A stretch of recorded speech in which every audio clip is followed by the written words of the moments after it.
Este es el Seminario de Interpretación Bíblica. Soy Larissa Preuss y conmigo está el Dr. Frank Hazel del Instituto de Investigación Bíblica BRI. Dr. Hazel, ¿cuál es el tema o los temas que vamos a estudiar hoy? Fe, ciencia y Biblia. Esto es algo que ha ocupado el interés de muchos eruditos y teólogos a lo largo de los siglos. Esta intrincada relación entre la fe y la ciencia, la Biblia y la interpretación bíblica ha llevado a grandes conflictos en la historia de la Iglesia. A menudo también ha sido muy controvertido. ¿Se puede realmente confiar en la Biblia en cuestiones científicas? ¿Existe una contradicción insuperable entre la fe y la ciencia? ¿Pueden las personas que son creyentes ser realmente verdaderos científicos y viceversa? ¿Cuál es la naturaleza de la ciencia y cómo afecta eso a nuestra comprensión de la Biblia y la interpretación de la Biblia? ¿Es la Biblia solo un libro de teología o también puede proporcionarnos información histórica y científica confiable cuando se trata de la creación de este mundo y de la vida en esta tierra? Y más cosas por el estilo. ¿Y quién comparte este contenido con nosotros? Lo presentará el Dr. Leonard Brandt. No es un teólogo, pero es un científico experto que enseña en la Universidad de Loma Linda. Es profesor de biología y también de paleontología. También ha publicado varios libros, como un libro de texto titulado La fe, la razón y la historia de la Tierra, usado a nivel de secundaria y universidad. Ha publicado más de 40 artículos de investigación científica en revistas revisadas por pares, etc. De modo que está perfectamente formado y cualificado para hablar sobre la relación entre la fe, ciencia y Biblia, y puede compartir, desde su propia experiencia e interacción con otros científicos, cómo influye en nuestra comprensión de la ciencia y de qué debemos ser conscientes cuando hablamos de ciencia, fe, Biblia y cómo entender la Biblia.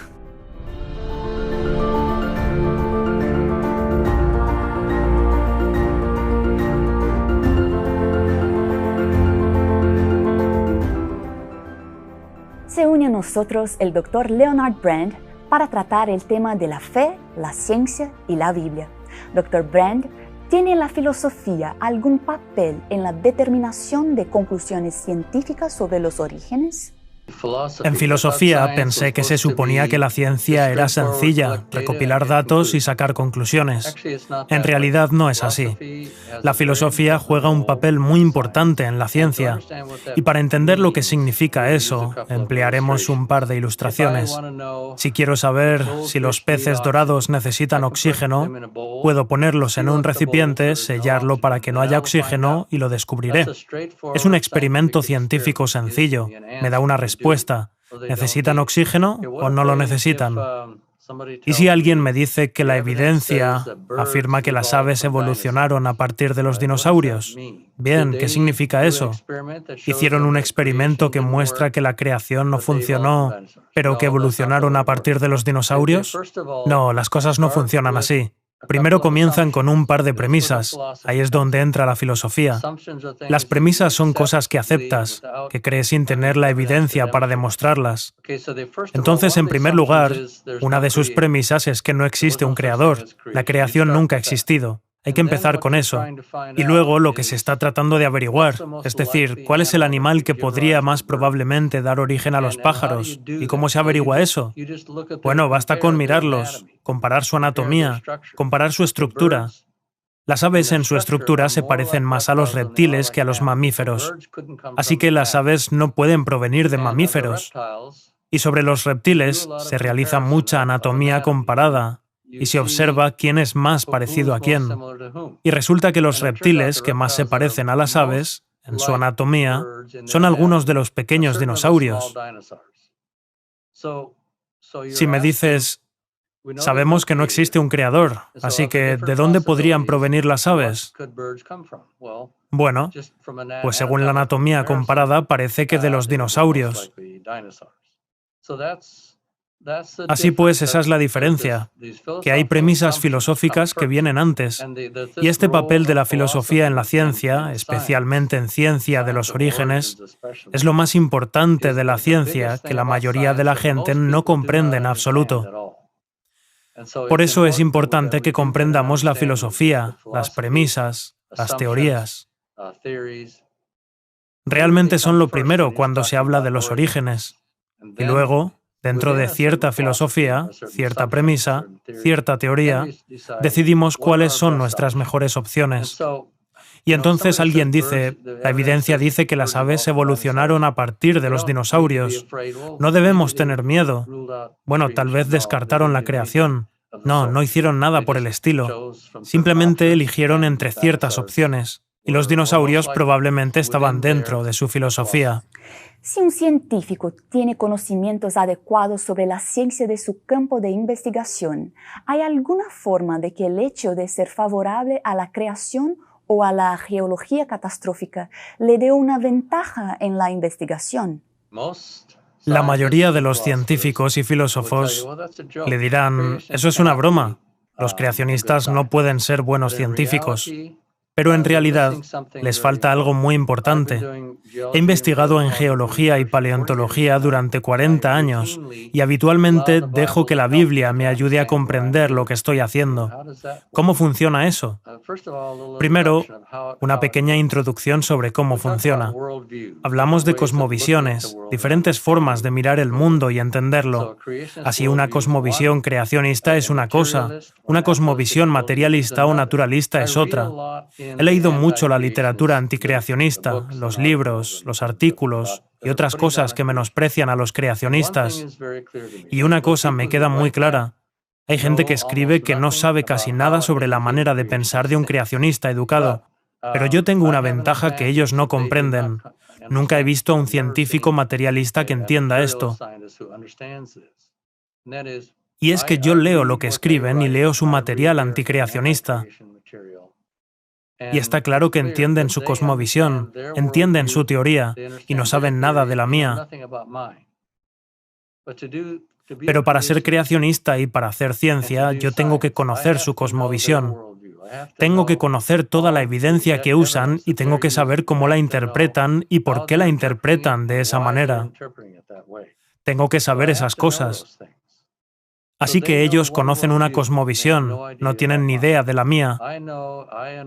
Yo conozco, mis otros amigos creacionistas y yo conocemos dos cosmovisiones.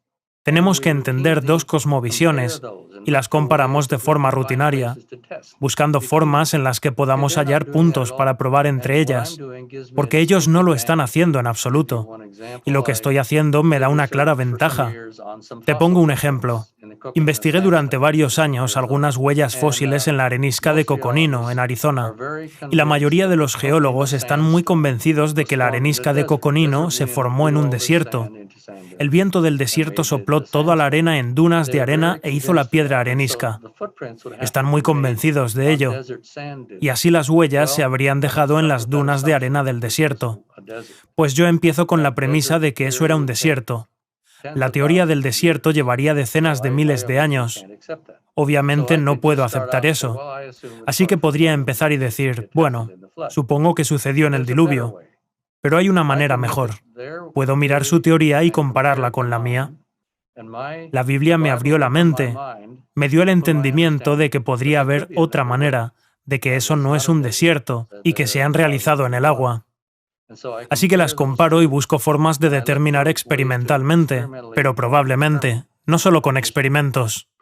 Bueno, sí, a través de los experimentos y con observaciones busco la mejor explicación. Y cuanto más lo estudio, más claro resulta que la opción de que sucediera bajo el agua se ajusta mejor a la evidencia que la opción del desierto. Y así la Biblia abre los ojos y la mente para pensar en nuevas formas de entender estas rocas y estos fósiles. Y eso sucede rutinariamente de muchas maneras cuando investigamos. Algunos colegas y yo estudiamos ballenas fósiles en Perú durante aproximadamente una década, y estas ballenas fósiles están en el desierto. Existen miles de ballenas así, perfectamente conservadas. Y la gente que las estudió antes de que llegáramos allí estaban convencidos de que el material que enterraba a las ballenas se acumulaba solo unos pocos centímetros cada 1000 años. Entonces, ¿en cuánto tiempo se enterraría una ballena? En miles de años. Pero una ballena desaparece cuando muere. Su esqueleto y su cuerpo desaparecen en unos pocos años. Así que no puede ser que las ballenas hayan tardado 10.000 años en ser enterradas. Pero ¿por qué las otras personas no se dieron cuenta de eso? ¿Por qué no prestaron atención al detalle? Porque están muy seguros de saber cuánto tiempo llevó. Millones de años. Y por eso no se hacen esta pregunta sencilla. ¿Cómo pueden estar preservadas en un estado tan bueno si tardan tanto en ser enterradas?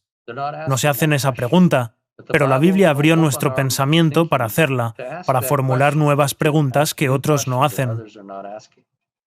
Y eso nos dio una clara ventaja en nuestra investigación. Y cuando tuvimos toda nuestra evidencia, incluso otros científicos pudieron ver que teníamos razón. Esto tuvo que enterrarse muy rápidamente. Y así es como la Biblia puede darnos una ventaja. Abre nuestra mente a nuevas formas de pensar, nuevas preguntas que otros no se hacen, o al menos no perciben algunas de estas cosas. En los últimos 40 años, las nuevas pruebas científicas han supuesto un mayor desafío o apoyo a la creencia en la creación o en la geología catastrófica. Hace algunos años, probablemente hace 15 años, estaba dando algunas charlas a un grupo de profesores. Y uno de ellos me preguntó por qué la evolución parecía estar más segura en sus creencias ahora que antes. ¿Hay más evidencia? ¿Están encontrando nuevas pruebas ahora? Y les dije lo que pensaba en ese momento, pero ahora podría darles una respuesta mucho más contundente que entonces. Porque en los últimos años, los últimos 5 o 10 años, tal vez más, las cosas están cambiando mucho en la ciencia. Y la evidencia para la evolución no es cada vez más sólida. De hecho, está teniendo serios problemas. Si pensamos en Charles Darwin, cuando estaba escribiendo su libro, él y sus colegas no sabían absolutamente nada sobre lo que es una célula viva, lo que hace que algo tenga vida. No tenían ni idea. Simplemente no se había estudiado todavía. La biología molecular se puso en marcha aproximadamente en 1950 y se ha desarrollado mucho en los últimos años. Cada vez resulta más obvio que la teoría de Darwin de las mutaciones aleatorias y la selección natural no puede hacer algo nuevo. Simplemente no puede. La célula es demasiado sofisticada. El sistema genético es demasiado increíble, demasiado sofisticado para que eso sea cierto. Y se está llegando al punto en el que hay un conflicto dentro de la ciencia. Hablo de personas que ni siquiera son creacionistas, pero forman la disciplina llamada biología evolutiva. Empiezan con la suposición de que toda la vida es el resultado de la evolución. Esa es su filosofía. Esa es su premisa inicial. Y no están dispuestos a cuestionar eso. Pero hay otros científicos, especialmente biólogos moleculares, que se están dando cuenta de que la teoría de Darwin simplemente no funciona. Las mutaciones aleatorias no funcionan. De modo que se está gestando este conflicto entre biólogos evolutivos y biólogos moleculares y otros. Y por eso es cada vez más obvio que la teoría de Darwin simplemente no puede producir nada nuevo. La evolución produce cambios. Pueden desarrollarse nuevas especies. Los cambios ocurren dentro de las especies. Se adaptan a nuevos entornos y cambian. Cambia su apariencia. Actúan diferente. Pero ¿cómo inventas las plumas? ¿Cómo inventas huesos, hígados, riñones, cerebros? ¿Cómo sucede eso? La selección natural no hace absolutamente nada para crear algo nuevo. La selección natural solo elimina las cosas que no funcionan muy bien. Lo que tenemos que tener para inventar plumas es una modificación en los cambios genéticos para comenzar a hacer lo nuevo. Y las mutaciones aleatorias simplemente no pueden hacerlo. No es posible. Y así, este conflicto crece dentro de la ciencia. Pero no tenemos que estar ahí. Hace años, tal vez hace 20 o 30 años, recuerdo que había muchas preguntas. No entendíamos cómo podíamos responder a esas preguntas. Pero eso ha cambiado drásticamente. Aquellos evolucionistas que están dispuestos a afrontar la realidad tienen serios problemas. Ellos no tienen respuestas sobre cómo puede suceder todo esto. Así que la evidencia de la creación es cada vez más fuerte. La teoría de Darwin se está desvaneciendo. Cuando nos preguntamos específicamente por las pruebas de cómo las primeras formas de vida procedieron de la materia no viviente, las pruebas cada vez mayores han proporcionado más o menos apoyo a un origen naturalista de la vida. Esta es otra área donde la evidencia está cambiando drásticamente. Y sin embargo, la filosofía tiene un papel rector. Cuando digo gobernar, mucha gente se opone. Tiene una influencia controladora muy fuerte. ¿Cómo se interpretan los datos?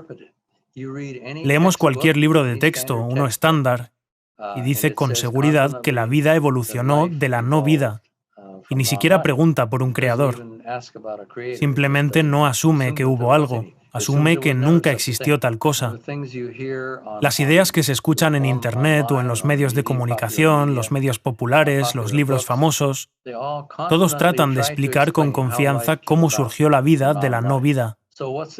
Entonces, ¿cuál es la evidencia de eso? Absolutamente ninguna. Y aunque eso pueda parecer una afirmación fuerte, no hay evidencia científica que lo respalde. Todo es por la filosofía. Es una suposición. Se basa en la premisa de que no existe un creador, y así la vida tuvo que surgir mediante esta especie de proceso largo. Y en realidad, ¿qué pueden hacer? O siguen con su teoría de la biogénesis, la vida evoluciona, no evoluciona, sino que la vida surge por sí misma, y se quedan con eso, o tienen que admitir que debe haber un creador.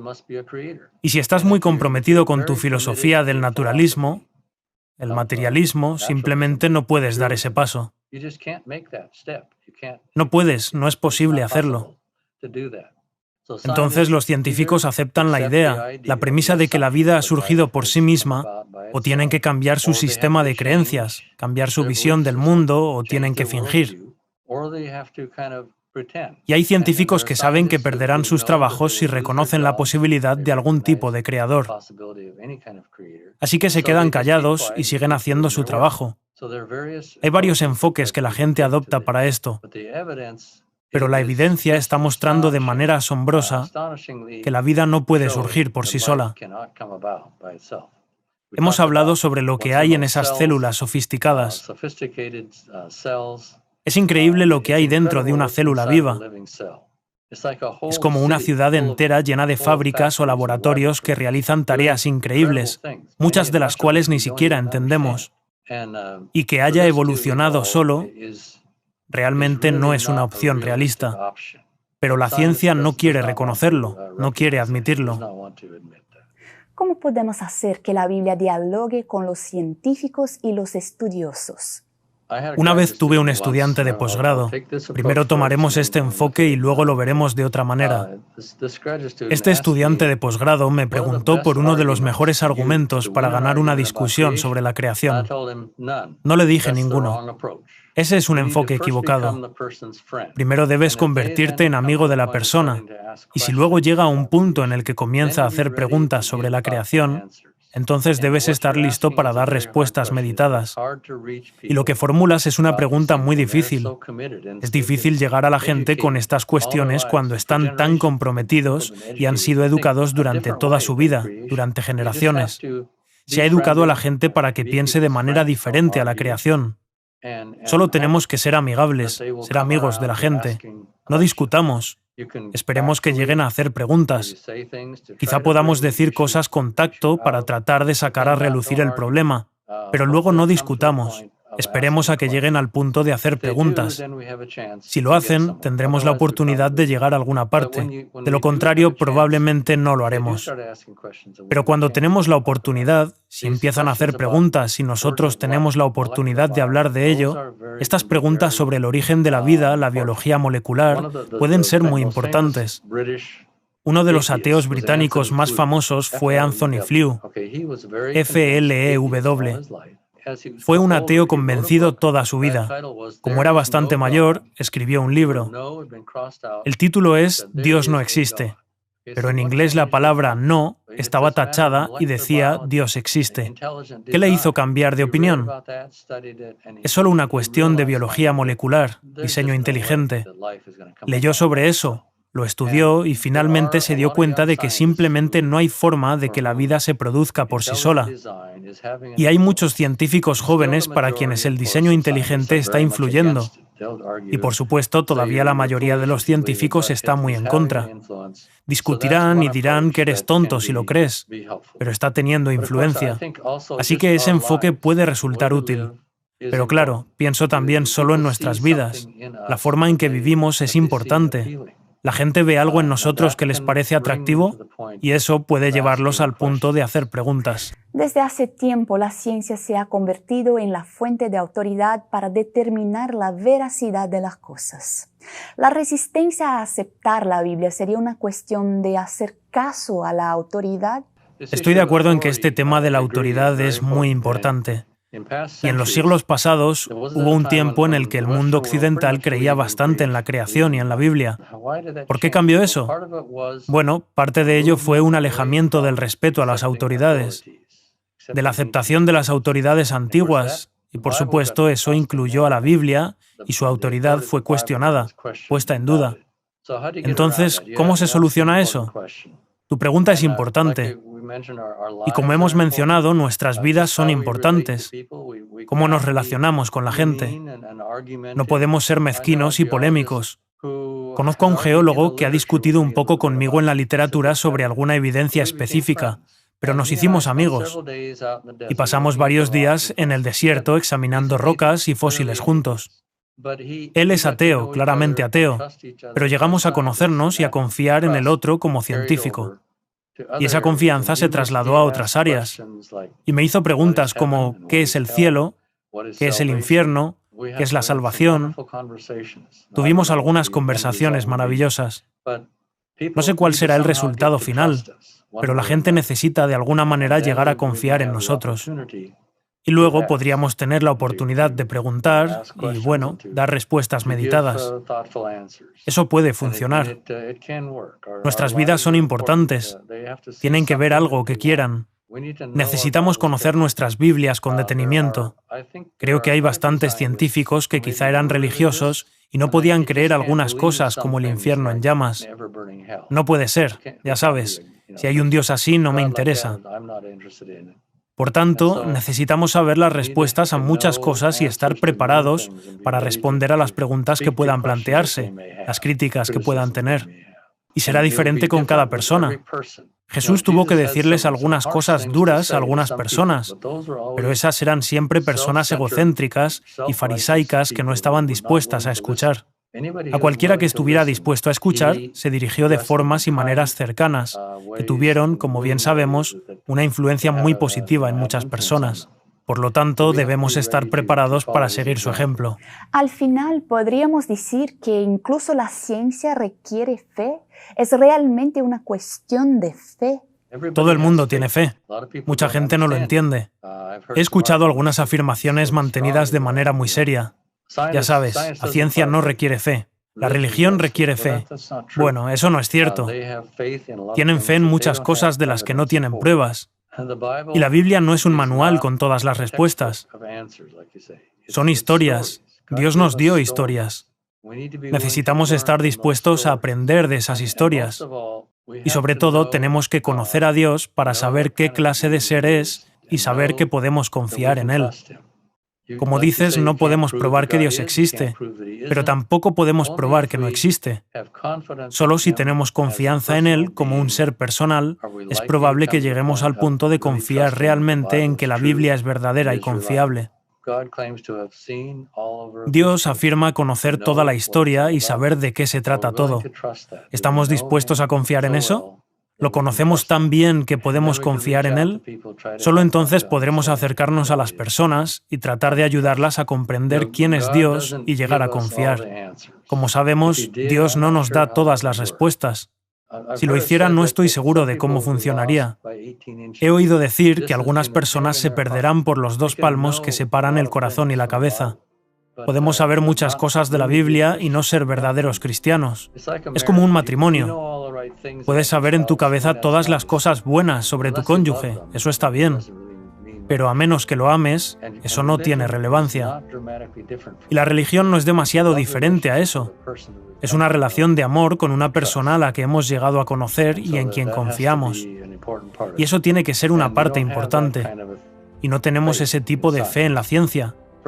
Una persona que tiene mucha fe en las conclusiones científicas puede sentirse muy segura, pero no es tranquilizador. Es muy diferente a confiar y conocer a Dios. Muchas gracias, Dr. Brand, y gracias por seguirnos. Nos vemos la próxima vez.